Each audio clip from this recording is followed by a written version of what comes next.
Welcome to an impromptu episode of Almost Live. I'm your host, Aphrodite.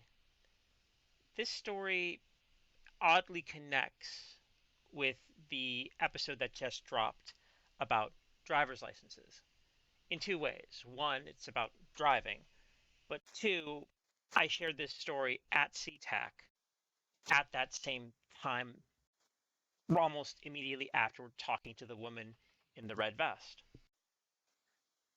I saw a couple of businessmen from Japan working over their laptops. I read the name of a major Japanese firm followed by the word confidential on their screens.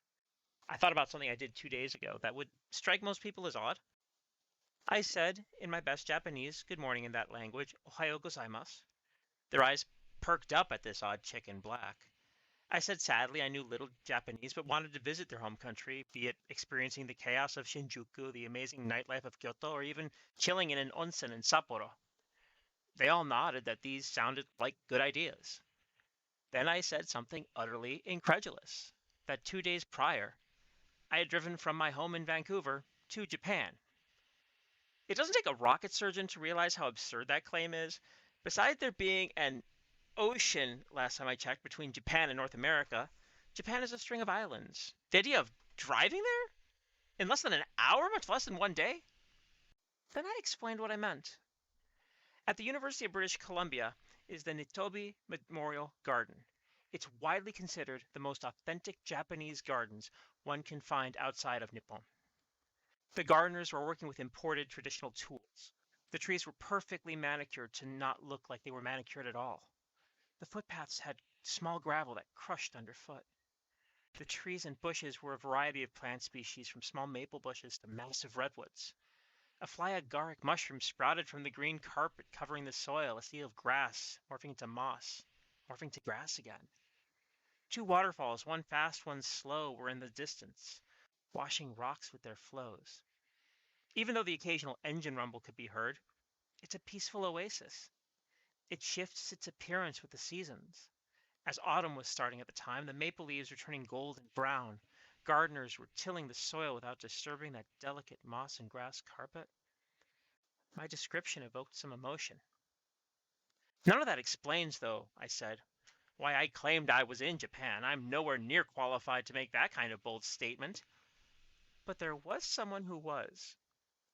Several decades ago, now Emperor Emeritus Akihito visited that garden, walked those paths, inhaled those smells, and said, I am in Japan. And nobody like me can't really argue against what the word of the then emperor, can I? Their eyes almost bulged. They never knew this place existed an hour ago, and I just happened to tell them that a place that was, in the eyes of the former emperor, a small piece of their homeland, was about 3.5 hours away by road. Sometimes things that are absurd are true, at least from the right perspective. If you ever visit Vancouver, I highly recommend visiting the Nitobe Memorial Gardens. This is not an ad. This is just a suggestion that I make because this place truly is amazing to visit.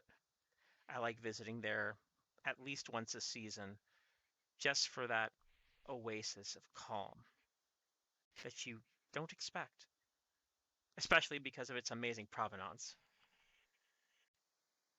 The link tree has the links for our social media. The next episode that's regularly scheduled is scheduled to drop on the 20th of November.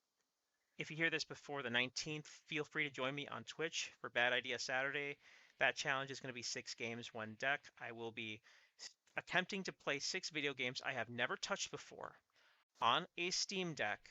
I will also be giving games away, or more accurately, Steam codes for games away. I hope you'll join me there. I hope you have a fantastic rest of your day.